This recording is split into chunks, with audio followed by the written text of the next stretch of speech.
Good morning, good afternoon, good evening, and good night. Welcome to the Fly With Us podcast. This podcast is bringing the art of conversation, self love, self care, mental health care and protection, life lessons, love lessons, and everything in between.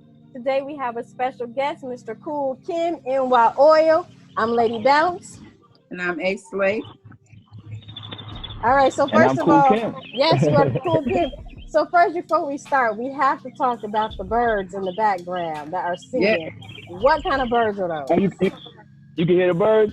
Oh yes. Oh, I'm not even sure what kind of birds. I know I got some like robins, I think. I'm not sure if they're robins or cardinals. And you got some other ones, the ladies blue eggs, they beautiful, you know. So yeah, and it's one thing I love about living here in Augusta, Georgia, man.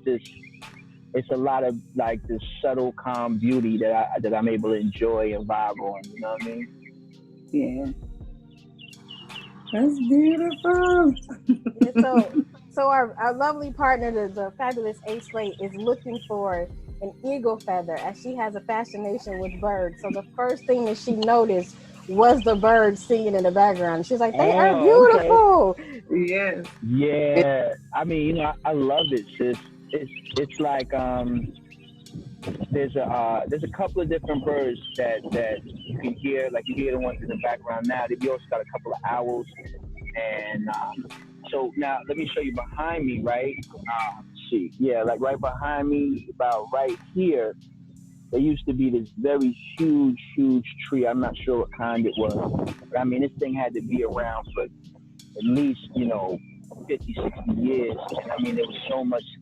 There's such a habitat in there in terms of birds, but they've recently been doing work to my community, adding roads, adding sidewalks, redoing the roads, redoing the sewer systems and stuff.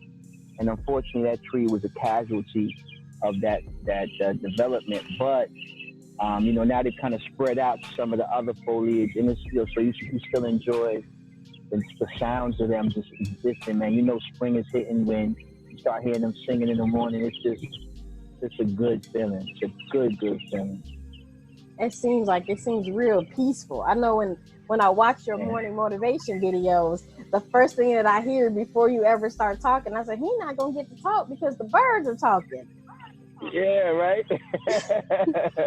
So tell us about your morning motivations. Like, what made you start that?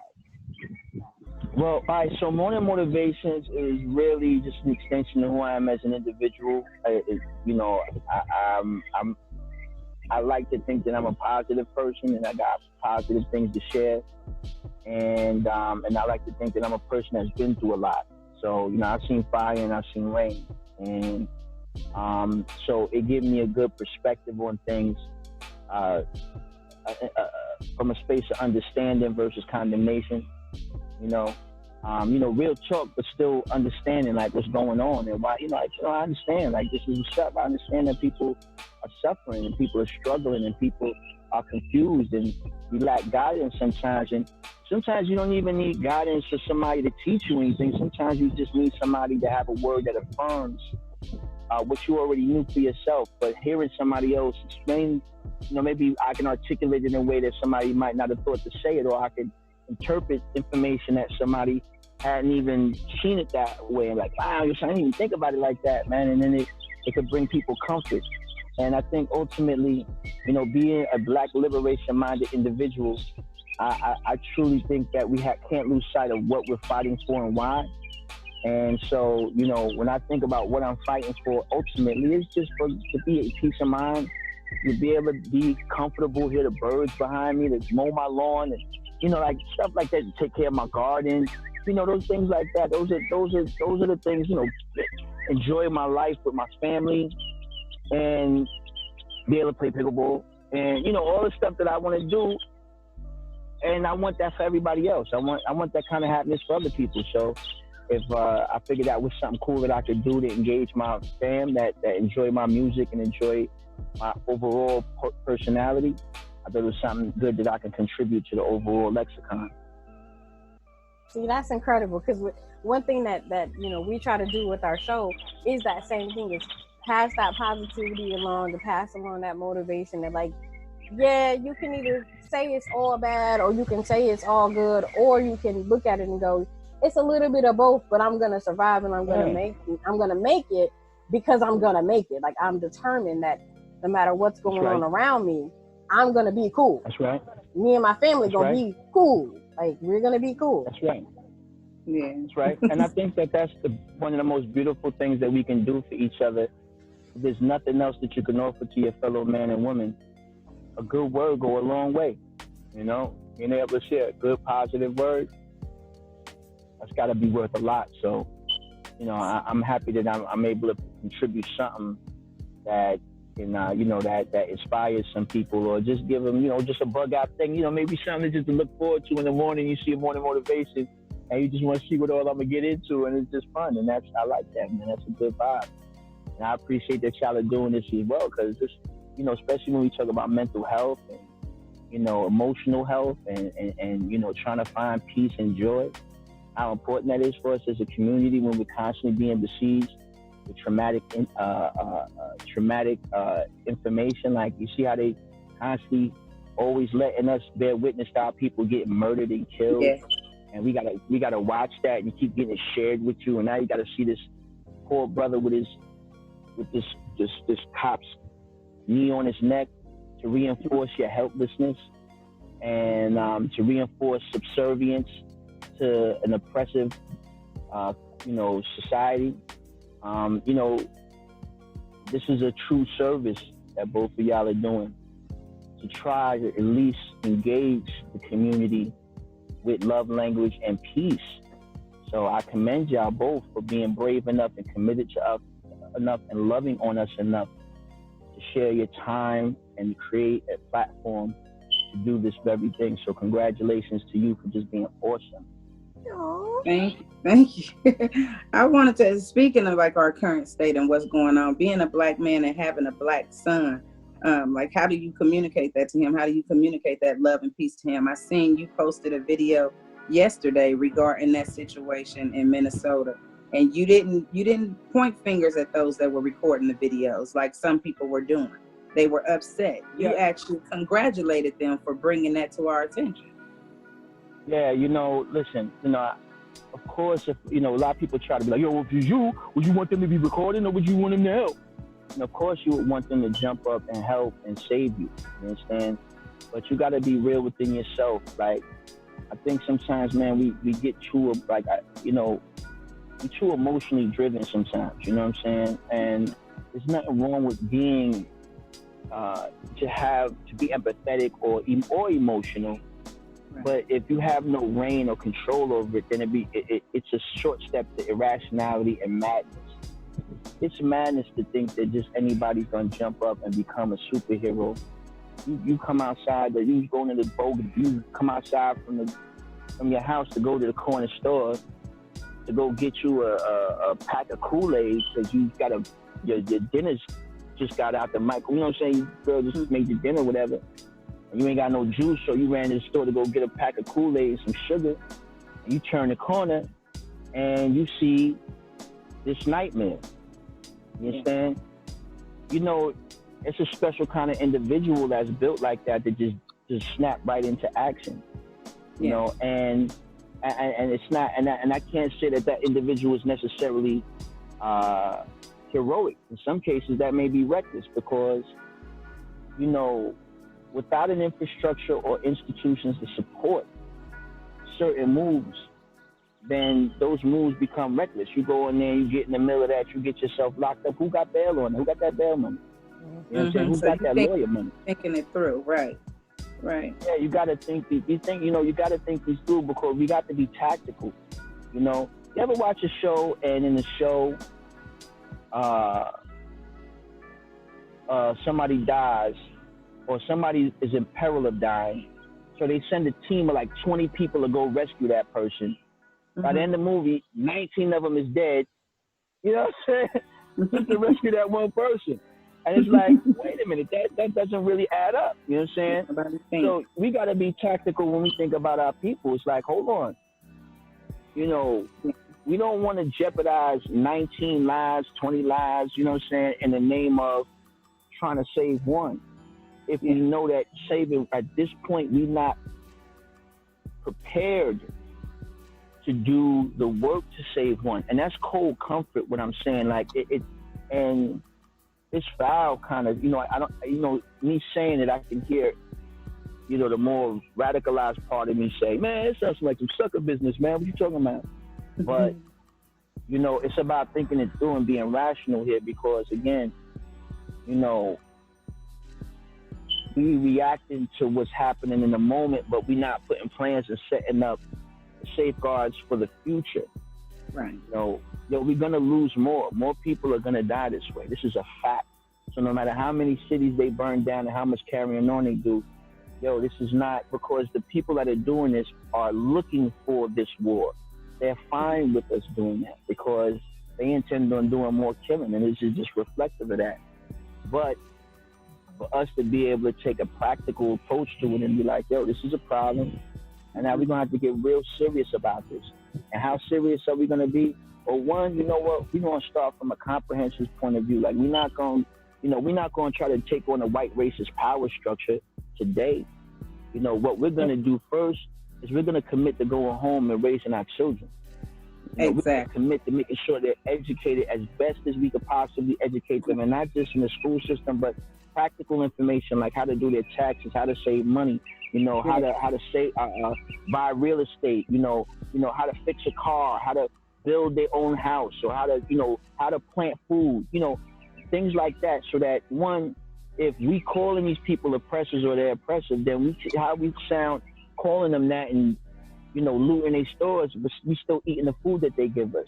You know what I'm saying? Like, we still got to invite them into our house to fix the stuff that we need fixing, or we still got to rely on them to do the things that that don't add up. So we can't go fight war if we're not even self-sufficient, right? Or can we can't even self-sustain. Yeah. So and then that makes sense. Like, before anything else, if you create a system of self-sufficiency, if you talk about boycotting, boy, you can boycott the hell out of something, right? If you're able to just be like, we don't got to go in these supermarkets no more. And in a moment, I'll walk y'all over to I'm just letting the phone charge a little bit, but I'll walk y'all over around so you can see the garden. And, I'm eating collard greens from out my backyard right now. I love it. See, and here we got some delicious. Here we have a couple of community gardens, but they're not as popular and big as we would hope them to be. And then, like, a lot of the areas where we live, I don't even know that our soil is good enough to even grow a garden. Because where I live, where do you live? If you don't mind me asking. A garden wouldn't survive here. It wouldn't. Where do you live? I live in Dayton, Ohio. And we have some of the richest soil, they say, on the planet in Ohio. Mm-hmm. But here in my backyard, there's low lighting. There's an abandoned house. There's a lot of stray animals around. So the conditions don't warrant. Yeah, really. But I'm gonna tell you, I want to say to you, sis, that may not be the case. There's so many ways to develop your land. A lot of low shade, shade, crops that can function in low sun or not a lot of sun. So even if you have a shaded space, they can still maintain and they'll grow. In terms of enriching your soil, get you some wiggler worms and all them grass clippings and stuff like that. You let them sit in a pile. You create your own mulch. Not your own mulch, but your own what you call that? Compost. Yeah, compost. Thank you. I'm still learning too. You know what I mean? But like I'm because where I live is off of a riverbank off the CSRA, and this soil is clayish soil, like Georgia clay, and it's river silt too, though. So it's very dense, but it is abundant. However, it's also adjacent to the DuPont chemical plant. This development that I live in. I live actually on a street called DuPont Street, and it was developed by the DuPonts. So there's a potential that there may be chemical in the land. So in case there is, we made raised beds. So we create raised beds for ourselves. So now that'll diminish the amount of let me see something real quick while I'm talking here. Let me see how much charge I got on this battery if I can run over there real fast. But we had a raised bed. So that what that does is that eliminates the critters. So we don't have rabbits jumping in our joint. We're not having deers or nothing come through. 'Cause I never seen no deer, nothing like that around here. Only other thing we had to worry about is the birds, and the birds don't really get at no hassle because we're about to create a condition for them to eat. And raccoons would be an issue maybe because they very functional, and squirrels could be an issue because they climb up on stuff. But we haven't had that. You put the little mesh cloth over that, and you could cover your food and get it popping. And it's a beautiful thing to grow food from your own home. Walk out the backyard, and then you grabbing your tomatoes out your what? You gonna go grab? We gonna grab some tomatoes out the backyard? Taking my salad from out the backyard? Wait, what? Yeah, all right, come on with it then. What you talking about? Let's get it in. But I'm just saying that there's solutions to every problem, and we should engage those things, man, and be solution-driven people. So when we do discover things that are obstacles, find ways to win, so that winning becomes a habit again. See, right now we're getting a deluge of losing. It keeps showing you us losing. Yeah. And you see enough of you losing, you start to you're gonna feel like a loser. Yeah. Well, I know one So thing one thing that I did was a win. We took rotten potatoes one time and threw them in the backyard, dug them down, and about almost a year, it took about 6 to 8 months. We had more potatoes. So I know that's right. So we did do I know that. Let me ask you this: did they taste extra special, or did they taste extra special? Come on, now. They were extra earthy. They were really extra earthy. And they were really small. But it was fun. Yeah, I mean, that to me, man, we grew, the first thing we really grew effectively were tomatoes and cucumbers and peppers. And I wasn't a vegetable dude like that heavy. I could enjoy vegetables as a part of my meal, but I wasn't a salad guy. You know what I'm saying? So how do you go from? I'm sorry. Go ahead. No, go ahead. I was gonna say, how do you go from hip hop to being a gardener and a guy that's loving to listen to the birds? Well, I don't think that I ever wasn't that. So I didn't so much go from that as much as it's just I had the opportunity to engage it more. You understand what I'm saying? Like, we are so many things. Yeah, Cool Kim was the Earth brother. You know what I'm saying? Like, Nah, but I love a lot of stuff. I have a wide range of passions and talents and interests. So I like a lot of things. I'm fortunate to be very open-minded.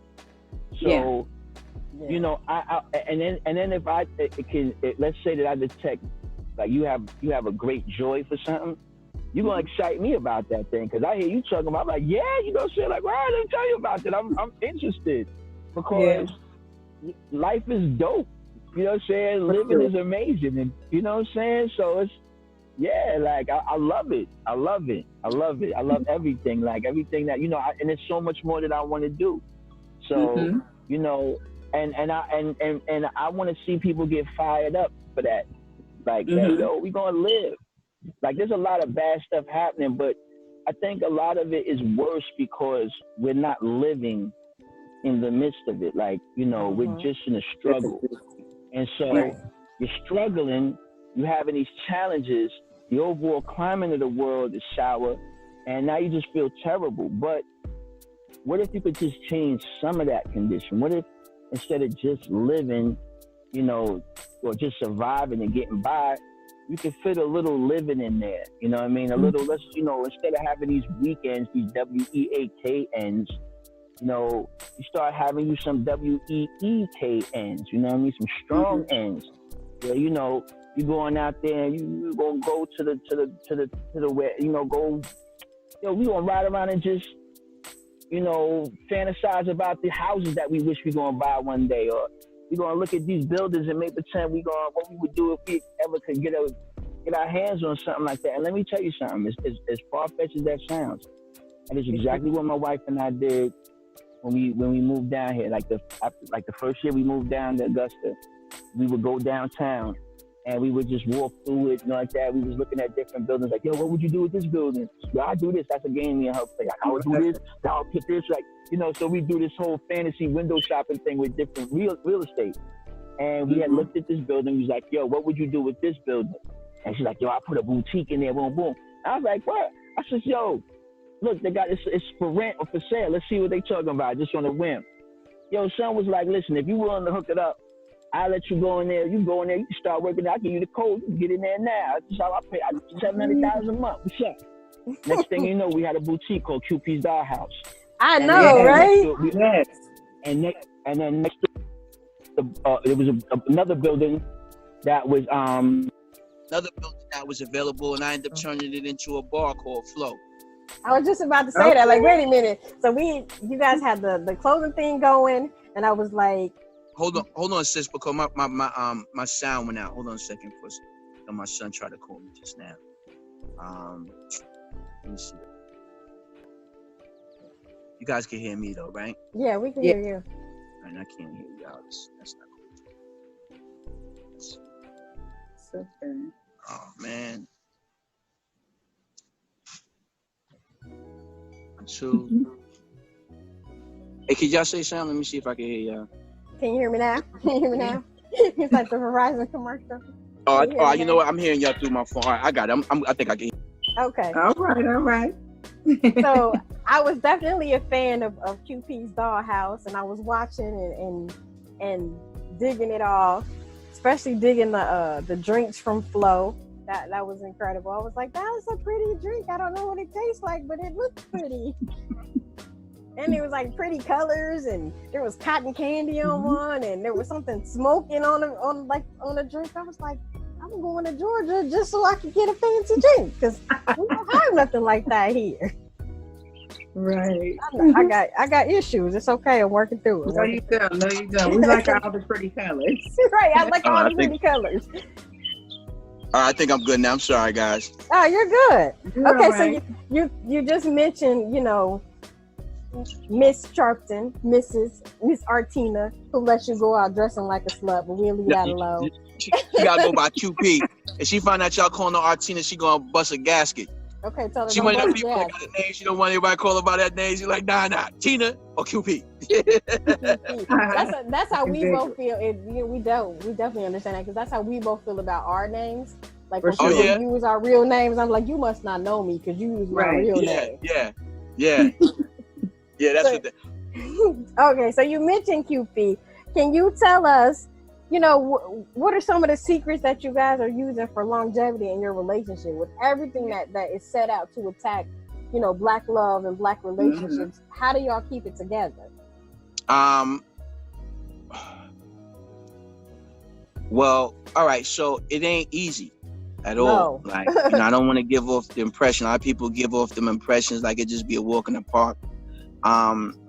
I would say that the way I hear people talk nowadays, most people would not have been able to reach the point that my wife and I reached in our relationship, because, them first 10, 15 years, not cute, you know what I'm saying? And it was right with a lot of betrayal and hurt on both sides, you know what I'm saying? In a lot of ways, man, you know what I'm saying? Betrayal and hurt don't just be infidelity. It's, screwing up money, it's not listening to one another, not honoring each other as intelligent individuals that have some sort of thought and perspective on things. Being young and immature, having children before you have a sense of self, those things were difficult, and they were huge obstacles. They were almost insurmountable. And there are enough times that I think if we weren't so financially tied together and all of that sort of thing, if there was a way out, we might not have made it as far as we did. But my wife really loves me a lot. You know what I'm saying? And I'm very thankful to discover how much I love her too. So, we reached a point in a place where we're just like, that's my best friend to hang out with. You know what I'm saying? Only person that compete with her is my son in terms of hanging out with. You know what I'm saying? And my boy E, that's my other best dude to hang out with. But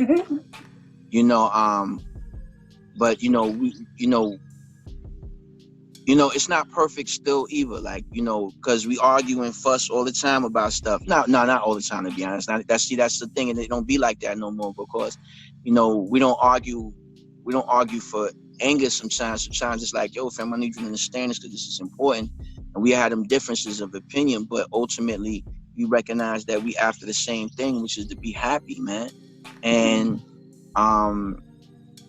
I say this, man, like, a lot of the difficulty I had with my wife early on was because I failed to manage my relationship with her effectively.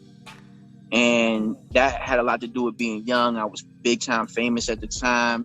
Young, money, got a little money, handsome, traveling the world, famous. Like, that's not no real combination to have to be in no relationship with no woman. Like, that's not a good lick, because you're not gonna do right. It's too many opportunities to make mistakes. But providing a woman with assurance and, the confidence of that comes with the security of knowing that, my man loves me, he with me, riding with me, and, I'm good. That the feeling of feeling good, man, that shows on your face. And I neglected that for a long time, man. You know what I'm saying? And I regret that. And a lot of times now I get on the nerves because I'm always like, yo, how you feeling? You happy? Is your life happy? Yeah, I'm happy. I'm like, I'm just making sure. Like, I always want to know that she happy, because I wanted to be happy, man. That's my power, man. And I think that coming to terms with that truth. Something that my friend said to me one time too. He said, I was telling him about, like, whatever, I was having some difficulty with her at one point. I was, mad at her, whatever. Yo, she keep doing this, that, and the third. Man, I should dip on her, man. I should dip on her. You know what I'm saying? But, man, he's like, but you love your wife, son. He's like, yo, you love your wife. You're supposed to love your wife, kid. Right. And when he said that, man, it just resonated with me. You're supposed to love your wife. Right. It was, you know what I'm saying? It was such a elementary thing to say, right? Yeah, but when you think about it, it's like, word, I'm supposed to love my wife. This is what I'm supposed to do. I'm supposed to love this person. I'm supposed to dote on this part. This one, I'm not playing myself. This is not, speak of the angel, I won't say the devil. Here she comes. She come around the corner right now. But that was profound. You're supposed to love your wife. You know what I'm saying? Mm-hmm. And I was like, word, man. And that kind of was one of the, and I wasn't all the way there yet. It took many, many years till I would be where I'm at now. But that was one of those things that was the beginning of, come around this way and say hi. That was one of the things that was the beginning of me. Hold on, they can't see you yet. There you go. Say hi. Hi. How you doing? They was just asking what was some of the things that what was the question? Asked the question again. So our Zoom is about to run out in like 30 seconds. So let's pause, and I'm gonna send you another link, because this is good, because now we got QP in the mix. I gotta hear from her. QP came in the building. So give me a second. Okay. We're gonna set up and do a part 2, because this is just too incredible to stop. Okay? Yeah. Let's do it. All right, let's do it. All right, hit me right back. You ever gone to the shops where you've heard obscenity, seen illegal gambling? Well, not at Headliners. This modest shop sits at 729 East Main Street in Trotwood, Ohio. At Headliners, you will find a clean, loving atmosphere that will put you and your family at ease. They specialize in afros, fades, and tapers on all hair types and styles. Beards, facials, eyebrow arching, and ask for Jose. He keeps Lady Bounce's eyebrows together. He does indeed. They also do hair and scalp treatments, razor lines, and razor shaves. Their barbers are there and ready to assist you. Hours are Tuesday through Thursday, 9 a.m. to 6 p.m. Friday, 8 a.m. to 6 p.m. Saturday, 8 a.m. to 4 p.m.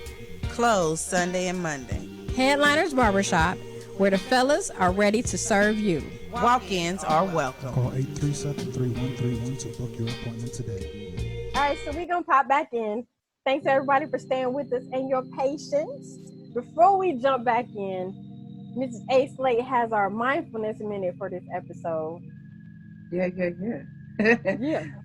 So cool, Kim, you were saying a little bit earlier, you were saying something about you seen your wife coming. You said, oh, I almost said speaking of the devil, I meant speaking of an angel. And then you was like, your friends was like, oh, wait, you love her? You like, of course I love her. Typically, that's not considered masculine. You know, that's not bravo macho masculinity. You know, that like you soft. But no, this week our mindfulness minute for the week is positive masculinity, like Cool Kim displayed a little earlier in our conversation. I envision a new masculinity based on wisdom rather than domination. I support men in the quest to find positive outlets for emotional expression that will allow the transformation of human relations. Traditional masculinity boasts braggadocious talk and indiscriminate violence about the dignified speech and loving stance of positive masculinity. Men, especially men in positions of privilege, have a lot of learning to do in the coming century. This learning centers on the concept of honor, which Cool Kim did earlier when his wife was approaching. He honored her by saying, speaking of an angel. Men need to learn to honor both their own feelings and the divine feminine in their lives. This has nothing whatever to do with perpetuating patriarchy, but with building diverse communities of loving concern. A sacred masculinity must emerge that is based on wisdom rather than domination. Do not suppress the emotions. Allow them to come out into the light. Honor and respect any feelings that arise without necessarily magnifying or reinforcing them. This week's Mindfulness Minute is showing, displaying, honoring, and acknowledging positive masculinity. Shout out again to Cool Kim and QP. That's right. Okay, so before we ended our first segment, I asked you about the secrets of longevity and making it work. And as someone, you know, myself who got married very young, I got married at 21 and had a baby in the same year. And I've been married to the same man for 20 years who was also, you know, in the music industry. So there's lots of temptation, there's lots of immaturity. You know, we both had to do a lot of growing up. So when you were talking about that, like, I felt that. I was like, oh my God, I feel every ounce of that. I felt every ounce of that. And there are times where, you know, it's the love isn't always there, you know, on both sides. And so I've always been thankful that between the two of us, we both never checked out at the same time. And so sometimes he may check out. I like that you said that, though. That was important. Yeah. That you didn't check out at the same time, because there are times when one checks out, the other one's still there, but one kind of checked out.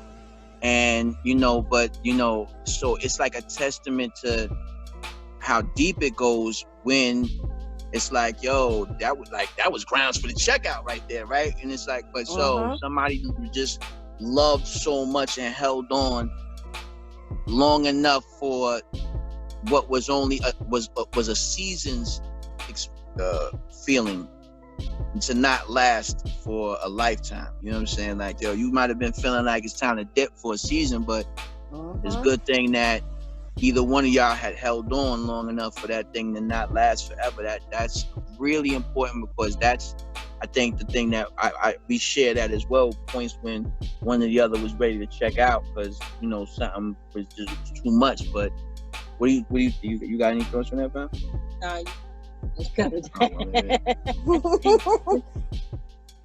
So QP doll, I have to ask, as a wife of somebody who was publicly in the industry, how did you handle that? Like, how do you keep yourself in check without, you know, stepping out of character, stepping off of your square? Because some of these women are quite disrespectful, and my husband is that nowhere near on the scale that your husband is. But I have dealt with some very disrespectful fans, if you will. Well, I mean, it really just kind of depends on how you're approaching it. You know that your partner's in the public eye, and a lot of times, you know, there's always going to be that woman that thinks it's greener on our side than it is on theirs. And they always going to try you. It just depends on, really, for me, it depends on what angle you're going to try me from. Are we going to be ladies and talk about this? Or are we both going to be disrespectful? Because even though I'm the nicest person in the world, I know how to pull disrespectful out, and it works pretty well for me. So, I mean, it just really depends on how we would approach this thing. I mean, a lot of times, let's just assume she don't know that this person is married or has a partner or whatever, which is kind of far-fetched, but you would try to, me personally, I would try to be like, look, you know, we got our situation going or whatever.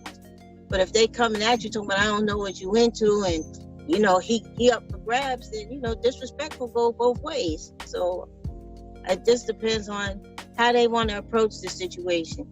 We could do it however they like. It's like Walmart or Burger King. You can have it your way.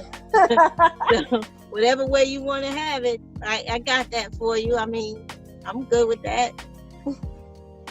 You know, it seemed like to me though, like, you know, from my perspective, you know, there's two parts of it. You know, there's what the outside person is trying to get off, or might even be getting off. You feel me? And then it's what my wife has decided her life is gonna be despite that. You understand? Like, nah, that's my husband. And that's that. And I'm not, you know, how that song go? They say, let no man tear us under. Oh, put us under, yeah. Yeah, whatever, yeah, you know what I'm saying? Like, where she like, yo, I'm not, you can't get that. You can't get that, and she's saying that to her, like, shorty, you can't get that, and she's saying to me, nah, you ain't getting that. That's you coming home. The bottom line, that's that. You have to think about it like this. You put a lot of work into your relationship, some good, some bad, but the work is work. You know what I'm saying? You can go to work and do a terrible job, but you still work, and they still gonna pay you. You put a lot of work into your relationship, so you could either just be like, you know what, forget this, I'm gonna just go about my business, or you could think about it like, yo, I put my work in there. You don't get to take away all the work that I put in. You don't get to pick up where I left off, because I ain't leaving off. So, you know, go somewhere else. You know what I'm saying? So, and I think, and just to add on to that too, you know, on a very keep it real level, you know, yo, you know, you get with somebody, like you say, 21. I was like, what, 19, 20 when he I was met 19 and I was 23. 22, because you're 3 years older than me. So, yeah, he was 22. So, 19, she's 22. You know, and at the time, my wife, you know, then girlfriend, you know, well, shoot, at that point, in my mind, you was just my buddy. You know what I'm saying? Like, you know, friend with privileges, everything. You know, but, you know, at that point, and it's funny because in the first album we did, there's a song called Feelings. And I had wrote this line, I dig you a lot, but I'm not in love yet. Still, when this interlude ends, I won't forget. You make me feel it. That was actually a rhyme that was, what was Diane? What's Diane? What you over there doing? What you got? Oh, what you cut? You cut the vine? You couldn't take it. You couldn't take it? My neighbor cut vines and You couldn't take the side of it no more? Yeah, oh, see, you too good to us, man. See, too good. I'm like, what's she over there doing? She about to cut our cable.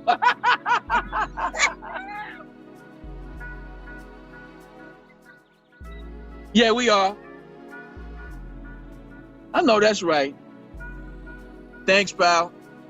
Pardon my neighbor, you know, she came over and cut one of the vines that was climbing up our electrical joint, because my wife was allergic to ivy, you know what I'm saying? Oh, yeah. But what I was saying is that, you know, something that, you know, sometimes you got to do the knowledge to is the fact that, you know, I was young is what I was getting at. And there was a lot of life in front of me, you know what I mean?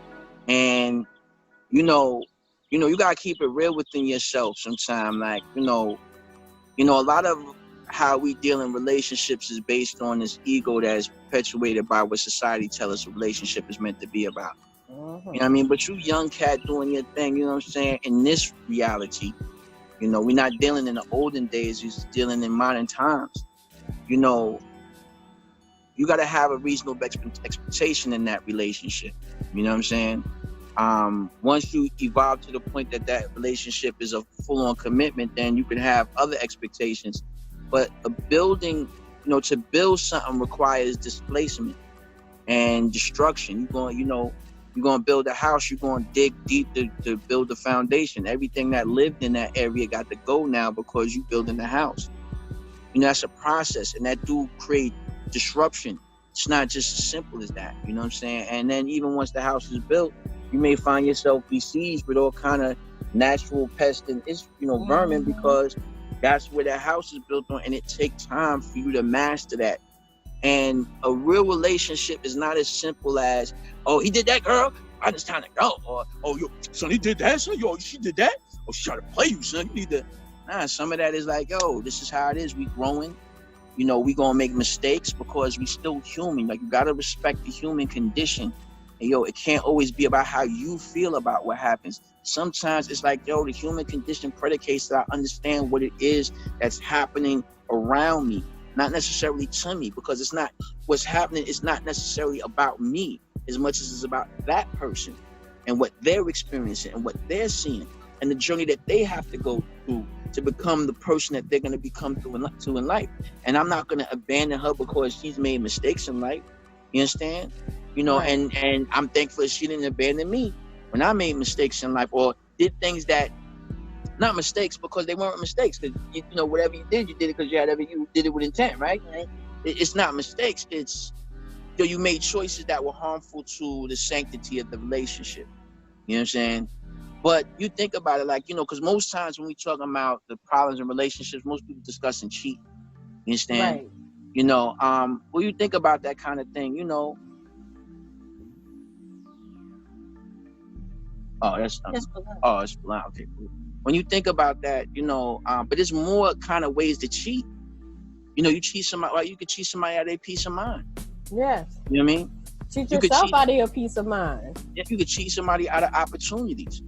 You can cheat somebody out of any number of things that could be extremely harmful, and those things can have an impact that is that you can't really figure it out. You don't see that, wow, I didn't realize that in doing these things I hurt this person, and there was an effect beyond what I did. You know what I'm saying? So you cheat somebody out of their finances because you irresponsible, or you cheat somebody out of their time because you try to waste it because you want to just do what you want to do, or you stingy with something.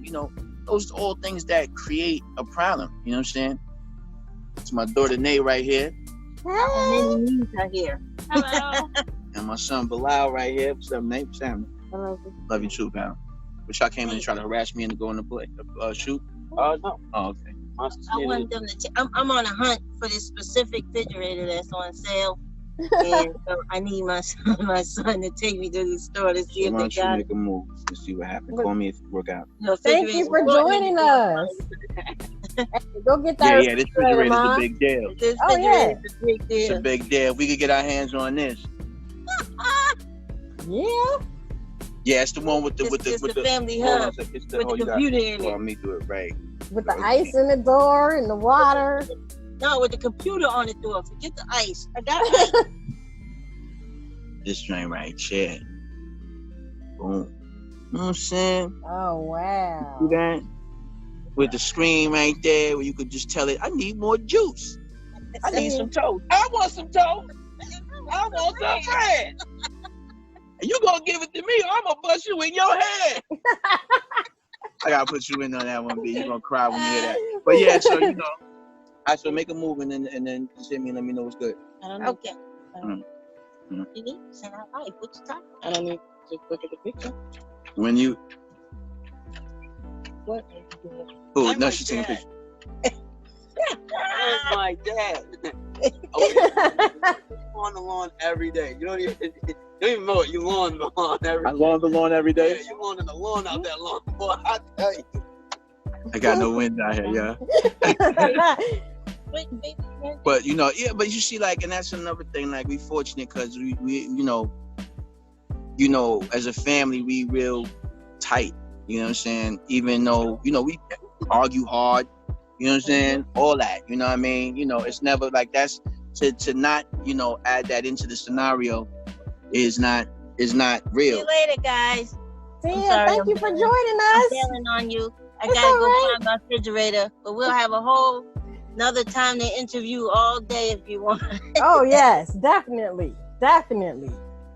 So, you know, yeah, like, you know, it's you know, we have a tight family. We've been through a lot. You know, we've seen some heavy shorts, big time, man. You know what I'm saying? Took some real L's, you know what I mean? But we win big too, man. You know what I'm saying? And so, you know, but that's, you know, the acceptance of that. And like I said, I see a lot of people when they converse about relationships and marriage, you know, they so quick to bail. Like we talking so much from a wisher and a would, you know what I'm saying? Versus like, yo, nah, you know, it could happen, fam. Like you could not be on point. Like you could do things and stuff happens. It's like, all right, something happened. You know what I'm saying? Like this went wrong. Like, all right, you messed that up.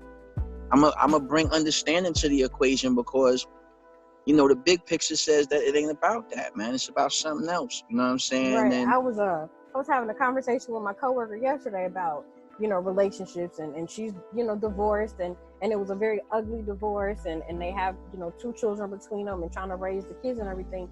And so we got on the subject, of course, of infidelity because like you know, we're saying that most people think that, you know, infidelity is the worst thing you could do in a relationship, but there's other things you could do. Like to me, that would be far worse, you know, than that.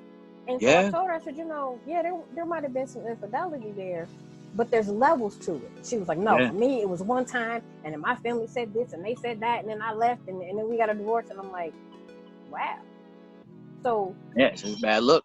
Right. So for, you know, for something, I mean, and cheating is not trivial by far. But if there's worse things that somebody can do, you ended your whole relationship and you broke down a whole foundation for a 5-minute whatever. There's something that wasn't real like that. It was like, yo, and then, you know, listen, here's the thing, you know, and then when we talk about cheating, it's always kind of spoken from like the dudes is out there cheating, the women be out there cheating too, like the women's cheating. You know what I'm saying? And it's like, yo, fam, like, come on, so stop acting like, you know, you ain't, you know what I'm saying, like you might not have had a little situation, you just ain't get caught. You know what I'm saying? And you ain't get caught because you was so smart. You didn't get caught because the dude is gonna be whoever you doing with is gonna be compliant. He don't mind being in position. He fine because he don't want really nothing from you more than what you are willing to give to you. Now the dude on the other hand, he dealing with a woman. The woman might, you know, she might if it get good on it, it's more likely that the woman be like, no, I want something more than just this tryst. You know what I mean?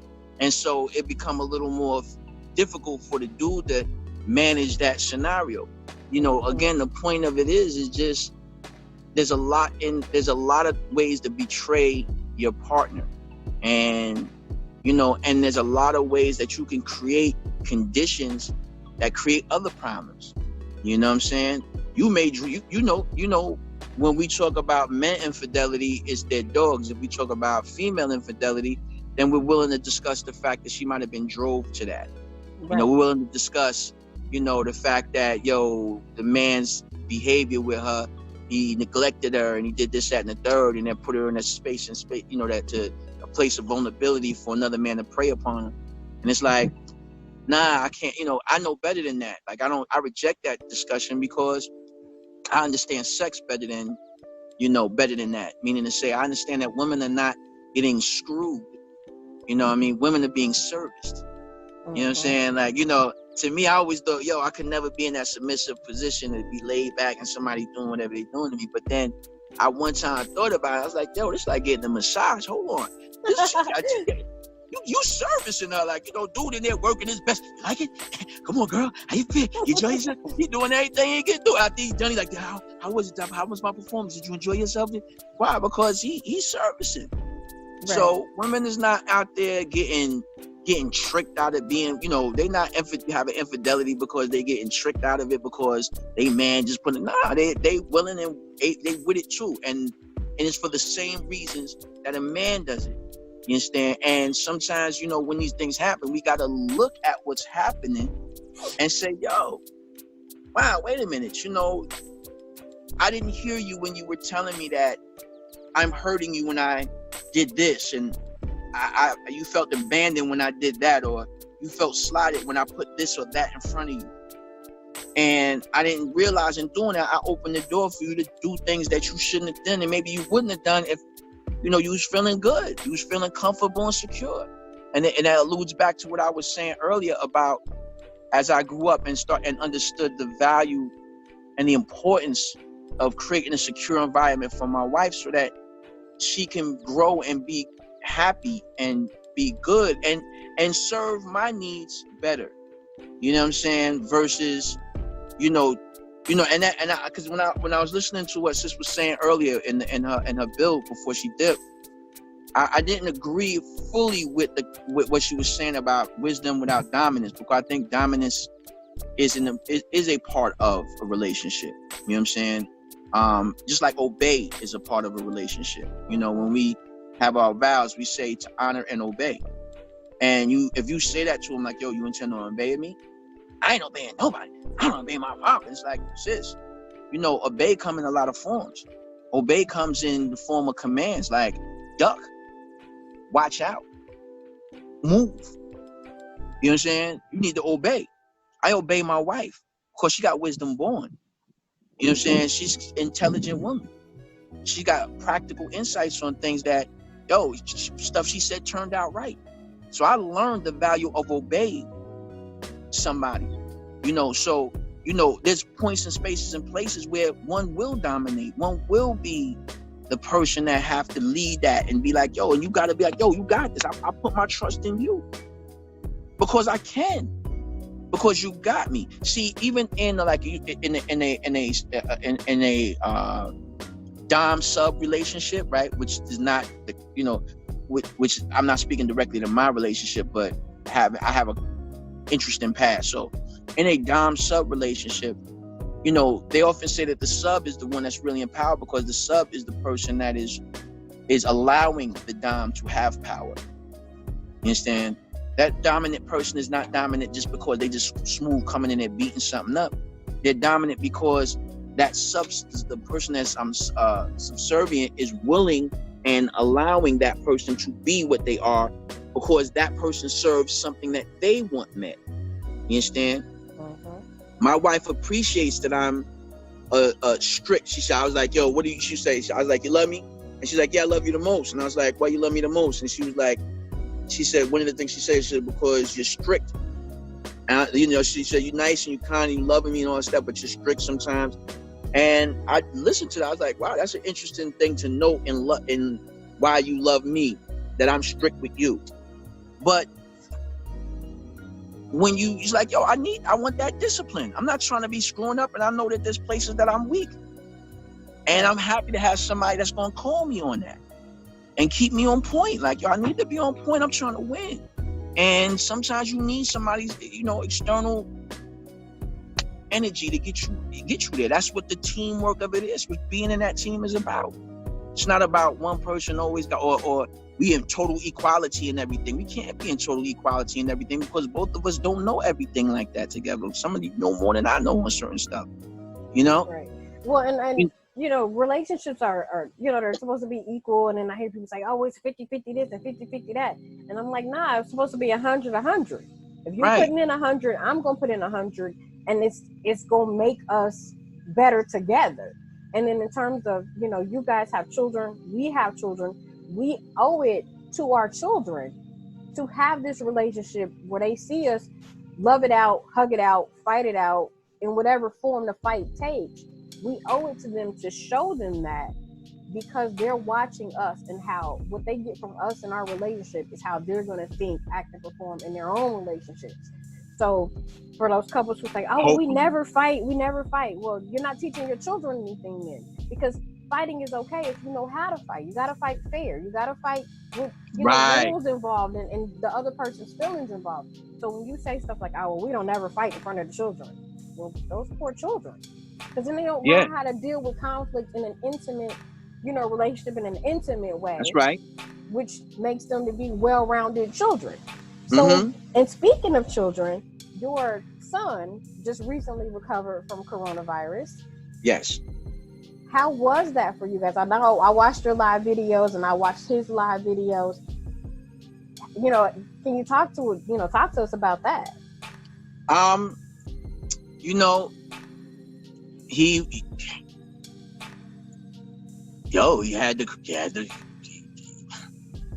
got hit with that joint, and then it was like, damn, you know what I'm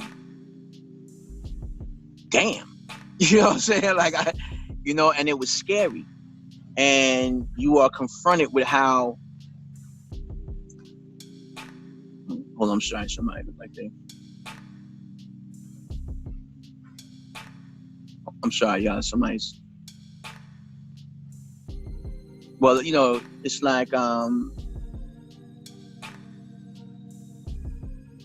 Anyway, I'm sorry. It's like it was scary because I didn't expect that. I felt like he would be the person that would end up dealing with it because he was the one moving around so much. You know what I'm saying?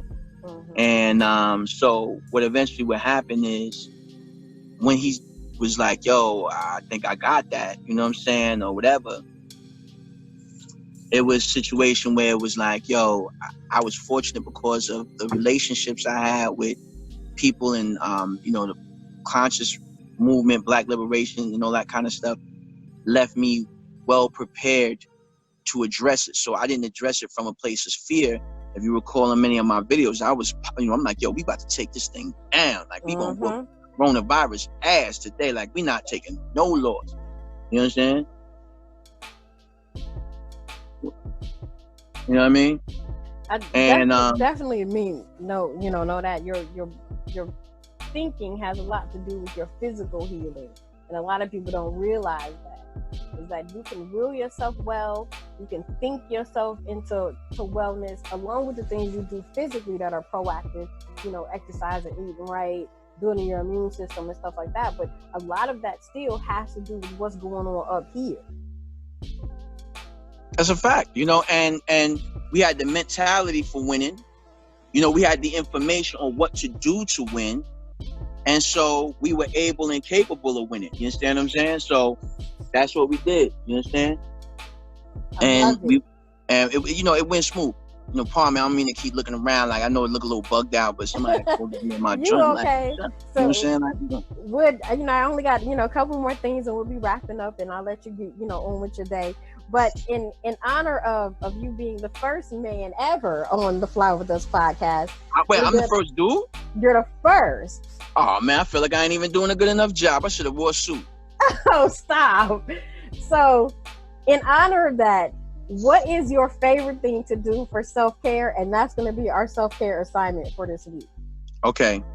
So I'm gonna give y'all the self-care thing. You saying I should give y'all one? Yeah. What's your favorite thing to do for self-care?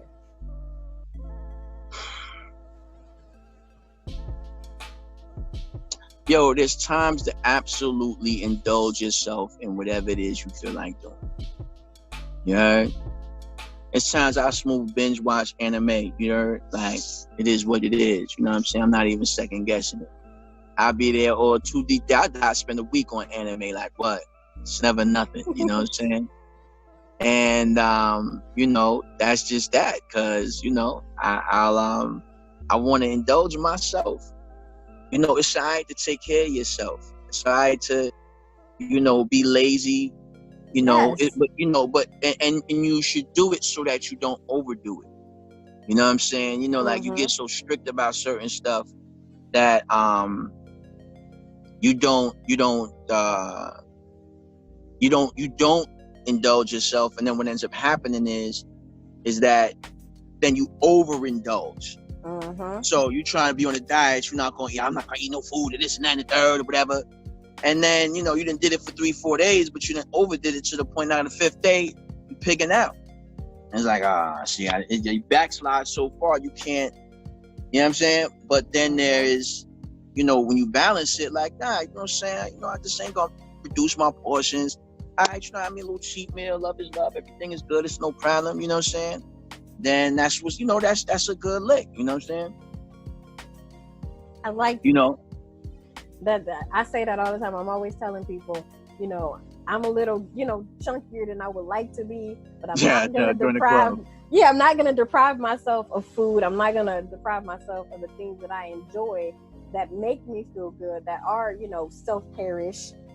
I'm just going to do that in moderation. I'm not going to eat 5 Reese cups. I might just eat the 2. I don't need the king size one today. But in doing those little things, it does feel good. And my favorite way to self-care is eating my favorite meal, which is chicken and macaroni and cheese, which is not the best, but for my self-care, for my sanity, I gotta have my favorite meal because I feel better when I do. I'm a better me when I'm eating bad food. No. Hey, listen. Sometimes you gotta get your, you gotta get your inoculation. Right. You understand? You gotta get that done, or you will bug out. Well, then you say, all right, well, what's my balance? My balance is, I'm gonna make sure I got I'm gonna make sure I do a little extra lap around the block. We're gonna walk around the block real quick to get that. That's how I'm gonna burn it off. You know what I'm saying? But, I'm not gonna put myself, I'm not gonna deny myself, my joy. I like it. All right, so we're gonna wrap this up. So for our brain science for this episode, it's your brain on dopamine, the science of motivation. Motivation happens when your dopamine spikes because you anticipate something important is about to happen. Here's how it affects your productivity. The brain can be trained to feed off bursts of dopamine sparked by rewarding experiences like chicken and macaroni and cheese and Reese cups. And anime. You create the dopamine environment and your brain does the rest. So here's simple ways to get the dopamine flowing in your brain. First, record your small accomplishments. Think of it as a digital done list. Things you've done well, put them on a list somewhere where you can see it. Share the results of your accomplishments with those around you that will celebrate you. That's right. Stay on task with your micro deadline. So if you set a deadline for yourself, always make sure you meet it, because that's the best form of self-care. It's taking care of your own business, right? Focus on how great you'll feel when your project is complete. Test out new ways to do an old thing. Take a 10-minute nap. Save that, okay? Oh, I tell you, boy, a nap. Whew. That's gold nowadays, huh? And for you, as you've picked up, a new exercise regimen, a great way to build up your dopamine is to get moving. So even a 20-minute walk will yield positive results. And if you opt for a short, high-intensity workout, it can propel the dopamine in your brain to new heights. When you improve your health, you improve your capacity to achieve and reap the rewards. So this week, we're going to increase our dopamine. We're going to indulge in our own self-care, which Mr. Cool Kim said, your favorite thing to do. So whatever that favorite thing is for you to do, we want you to do that. I want you to follow us on Instagram, Twitter, YouTube, and Facebook. And you can always email us at flywithusla@gmail.com. That's right. Mr. NY Oil, QP. We got to thank you, and you definitely have to come back. This conversation could go on and on and on. Oh, yeah. I definitely want to come back because, I want to just, apologize to all the viewers because I did get distracted in the last couple of minutes because somebody rolled up on my joint. We don't be playing like that. You like, yo, hold up, what's going on? You know what I mean? It's that, you get real protective about your property. But Definitely. I definitely look forward to coming back and chopping it up with you. There's so many things I do want to, especially with the platform that you have and what you're talking about. There's a lot of things that I want to share with you guys that I've discerned over the years. And so I really look forward to coming back and chopping it up with you again. So anytime that you want to discuss any matter with me, you let me know. And I'm always going to support. I want to shout out Jay, of course, because he has been an unyielding supporter of my morning motivations and sharing that positive energy. And, it was, he got on it without being asked to do it. He did it because he felt it was something that needed doing. And he was about that. And I respect that so much, that somebody just want to swivel and activate because they know something needs doing. And so I'm very thankful for that. So, and like I said, I'm very proud of the platform that you guys created. I think that it's wonderful. It's important. It's needed. And I'm just very thankful to have been able to be a part of it. Oh, see, that is so beautiful. All right, and with that being said, thank you once again. I'm Lady Bounce, and on behalf of A Slate, we out. Peace. Peace.